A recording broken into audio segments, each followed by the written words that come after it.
And I believe that we need an international organization that will make policy decisions about such an object. We are worried about existential threats from artificial intelligence. NASA's James Webb Space Telescope has just captured evidence that challenges everything we know.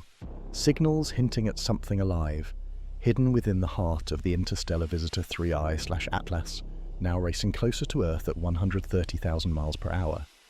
Not only does it pulse with light in precise, unnatural cycles, its shell reflects signatures no comet should, like engineered plating. Is this just cosmic coincidence or the first proof that something out there isn't natural and is coming right for us? The truth behind 3I/Atlas is breaking open, and what happens next could change science forever. What's inside this object, and why is it awake now? August 6th, 2025. Inside the James Webb Control Center, a routine scan of 3I/Atlas triggered a wave of concern that rippled through Slack channels and late-night group chats. Analysts watching the NIR spec data flagged something that didn't fit: brightness pulses, repeating with uncanny regularity. The signal wasn't a random flare or a drifting artifact.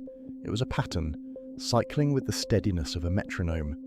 Amplitude and timing matched across multiple observation windows, each pulse echoing the last. Some described it as a heartbeat, others as a reactor's surge, energy rising, falling, then rising again, never missing a beat. Within 90 minutes, the anomaly had escalated to senior mission managers. Graphs showed infrared spikes, sharp, periodic, and stubbornly resistant to every standard explanation. Cosmic ray hits were ruled out. Pointing errors dismissed. Background subtraction artifacts checked and rechecked. Each possible culprit was crossed off, leaving only the raw pulse, ticking on. Neil deGrasse Tyson, pressed for comment after the data went public, cautioned against fantasy but didn't dismiss the evidence. We must be careful not to let our imaginations race ahead of the evidence, but these data do stretch what we know about comets. Night after night, the pulse remained, not tied to the object's spin or its distance from the sun, not a solar cycle, not a resonance, not a trick of the instrument, just a rhythm, steady and cold, beating out a message no natural comet had ever sent before. Polarimetry teams working the night shift at the VLT and the Nordic Optical Telescope confronted a puzzle that numbers alone could not explain. As they mapped the scattered sunlight from 3I/A TLAS, the data etched a curve that defied every expectation, an extreme negative polarization, plunging to minus 2.7% at a phase angle of just 7 degrees.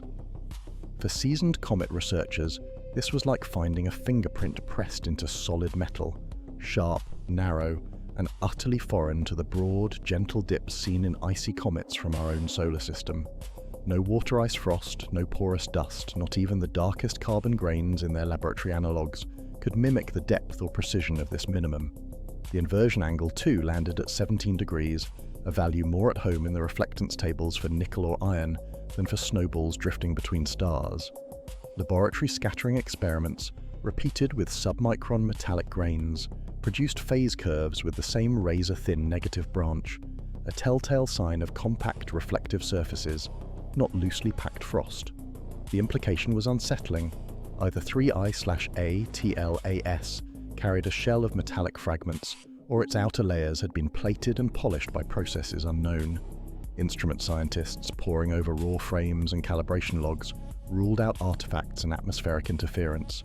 The numbers held, observation after observation, across 3 telescopes and thousands of kilometers.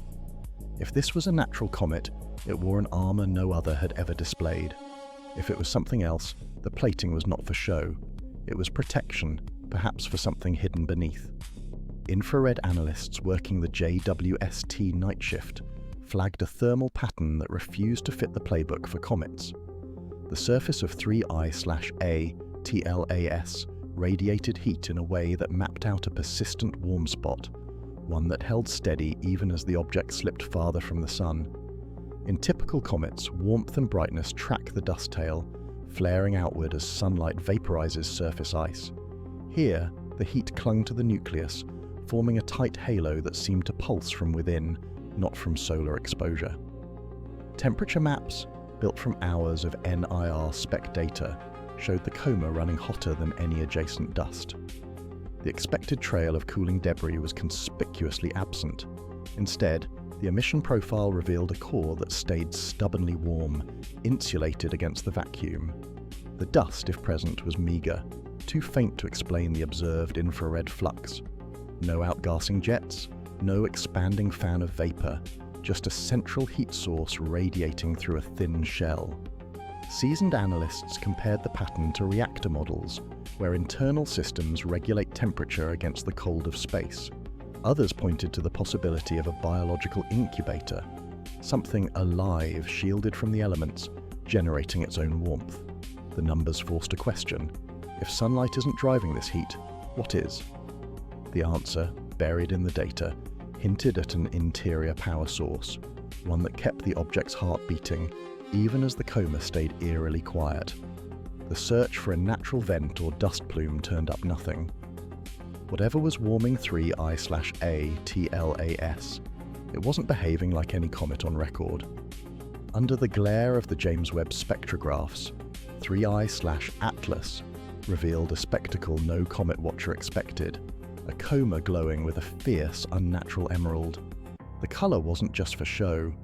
Webb's NIR spec instrument dissected the light, finding the spectral fingerprints of carbon dioxide so intense they drowned out the usual water vapour signature. The ratio, carbon dioxide to water, landed at 7.6, a number that left comet chemists stunned. Most comets in our solar system barely reach a ratio of 1. Here, carbon dioxide didn't just dominate, it overwhelmed, lighting the coma with the same photochemical reactions that power auroras, but on a scale that defied every natural template. Spectral peaks clustered around the carbon monoxide and carbon dioxide bands, their brightness far outpacing what solar heating alone could drive. Instead of the gentle green haze seen in ordinary comets, 3I/Atlas burned with a sharp, almost radioactive edge, an emission so strong it seemed to pulse from within. For some, this was the telltale sign of a reactor venting excess energy. For others, the glow hinted at something more organic, a biosphere expelling gases to keep itself alive in the cold. On a live news panel, Michio Kaku reached for a metaphor. It's as if you walked into a forest expecting the smell of pine, and instead you're hit by ozone and chlorine. Something is not right with this chemistry. The analogy stuck. If the heat map suggested an engine, the green coma was its exhaust, visible proof that something inside 3I/Atlas was actively shaping its environment. Each new spectrum added fuel to the debate. Is this the breath of a living world, or the leak of a machine waking up? Rotation scientists drawn from light curve teams across Europe and the US set to work on the next puzzle. How does 3π/A TLAS spin? In most comets, jets of vapor and dust act like tiny thrusters, nudging the nucleus into subtle changes of speed and orientation. The result is a restless object, its spin period drifting as sunlight boils off surface ices. But when the first photometric sequences from ground-based telescopes landed in the queue, the numbers refused to budge. Over the course of nearly 2 weeks, the measured brightness varied by less than 1/100th of a magnitude, well inside the noise floor. No sign of the classic sawtooth pattern that betrays a tumbling or elongated body. No evidence of a slow drift, even as the comet's activity waxed and waned. For those who specialize in rotational dynamics, this was a red flag.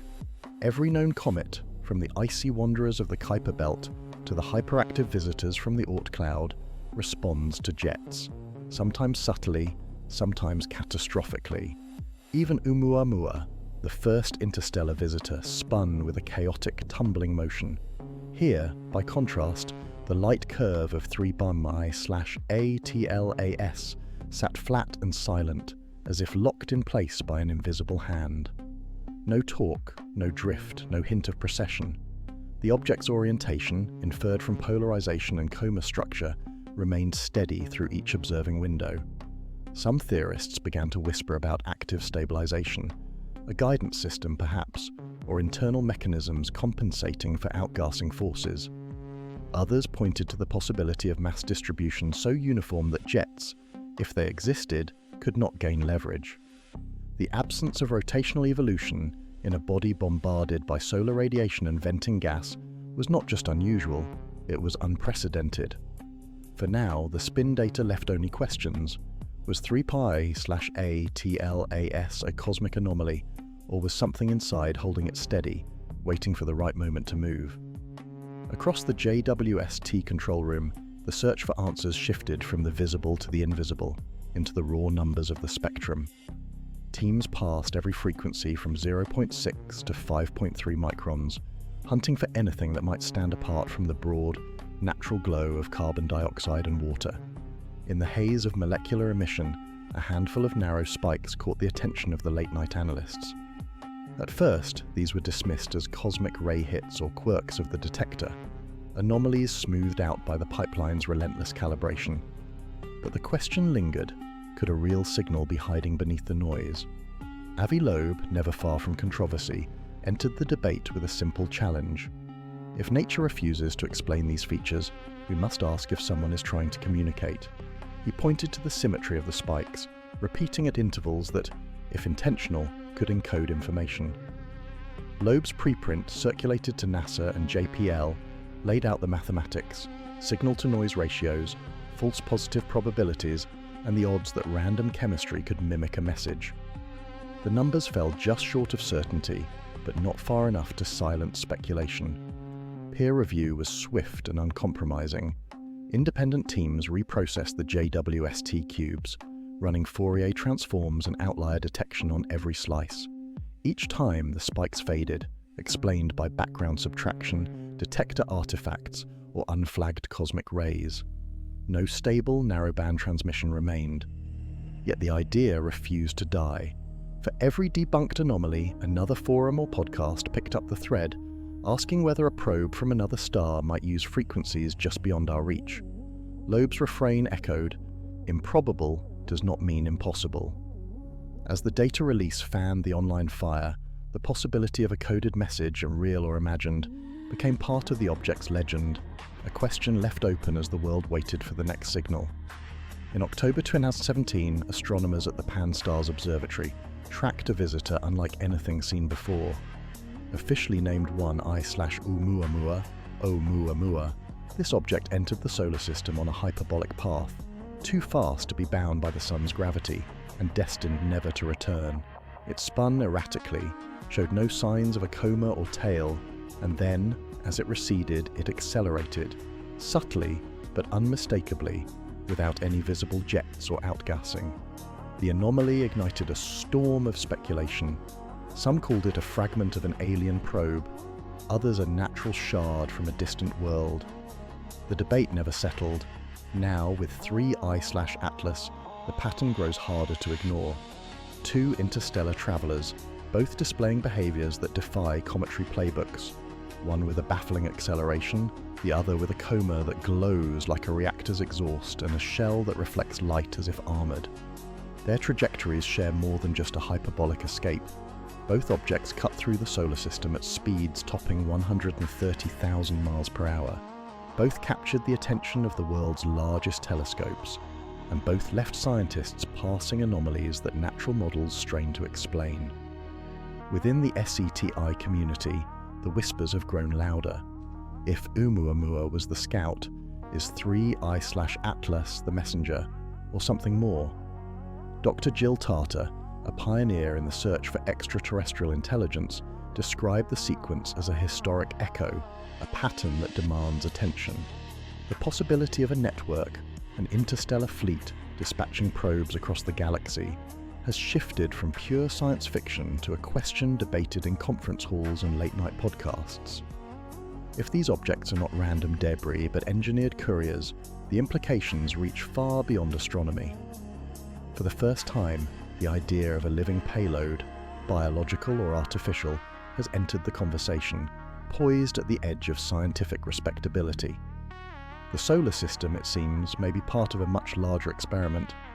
Inside the astrobiology labs at NASA Ames, a new kind of conversation has taken hold. It's no longer just about icy grains or exotic chemistry. Now, researchers are sketching models of life that could ride an interstellar shell, organisms engineered not for Earth but for the void. Their whiteboards fill with diagrams of layered plating, radiation-baffling membranes, and metabolic cycles that could run at a crawl for centuries. The challenge is simple to state and nearly impossible to solve. How do you keep biology alive across the abyss between stars? Synthetic biologists point to extremophiles, microbes on Earth that shrug off vacuum, radiation, and freezing cold. But even the toughest terrestrial life would need protection. That's where the shell comes in.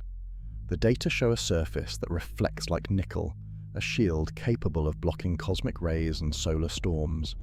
If something is alive inside, it's wrapped in armor far stronger than any natural frost. The shell isn't just a barrier, it's a life support system, locking in warmth, filtering out lethal radiation, and perhaps even cycling gases to keep metabolism on standby. At the center of this speculation is the idea of stasis. Life slowed to a near halt, waiting for the right trigger to wake. The pulses picked up by JWST could be more than a reactor's rhythm. They might be the signatures of dormant cells stirring, systems rebooting as 3I/ATLAS nears the sun. Each new data release sends a ripple through the community. Some see only numbers and noise. Others see the outline of a payload, a living experiment, engineered for the long dark, now approaching its moment of awakening. Every countdown in planetary science has its moment of reckoning, a window when the unknown crosses from theory into fact. For 3I/Atlas, that window is October 2025. NASA's mission planners have circled the date in bold red on their calendars. At perihelion, as the object sweeps closest to the Sun, models predict a surge in energy output, something the simulations can only describe as a reactor spike. The numbers are not subtle. Outgassing could jump by a factor of 10 in under 48 hours, with infrared emissions peaking across the carbon dioxide bands seen by the James Webb Space Telescope. Some scenarios forecast a sudden brightening, the kind that would light up every telescope from Chile to Hawaii. Others warn of a different possibility, a sharp, discontinuous dip, as if the interior systems shut down or reconfigure themselves in response to solar heating. Inside the Jet Propulsion Laboratory, teams run Monte Carlo forecasts around the clock. Each simulation tweaks a variable, rotation rate, outgassing threshold, shell conductivity, searching for the tipping point. The results converge on a narrow window, October 17th to 21st, 2025. In that span, 3I/Atlas will pass within 0.54 astronomical units of the Sun, close enough for even dormant systems to awaken. The risk is not hypothetical. If the object is carrying a biological payload in stasis, perihelion could trigger metabolic reactivation, gas venting, or even a broadcast pulse aimed at deep space. For the planners, the tension is palpable. Every hour draws the object closer to the Sun, and to whatever event the models refuse to rule out. James Webb Space Telescope data shows 3I/Atlas racing toward the Sun at over 130,000 miles per hour. Scientists have measured an unusually high carbon dioxide to water ratio in its coma and recorded extreme negative polarization values, both rarely seen in known comets. Despite extensive observations, no verified periodic pulses, artificial signals, or evidence of controlled rotation have been documented in peer-reviewed literature. While experts like Avi Loeb and Michio Kaku have raised questions about the object's origins, NASA and the European Space Agency continue to classify 3I/Atlas as a natural interstellar comet. Many findings remain under review, and some spectral data are still unreleased to the public. As October 2025 approaches, the date of its closest pass, researchers are preparing new campaigns to monitor any unexpected changes. For now, the scientific record shows a rare visitor with unexplained features and open questions, reminding us that not every mystery yields a simple answer, a path so precise that chance is less than 0.005%. For now, 3I/Atlas stands as the most anomalous visitor ever recorded, forcing science to confront data that defies every known category. Atlas has changed the discussion about what may travel between the stars.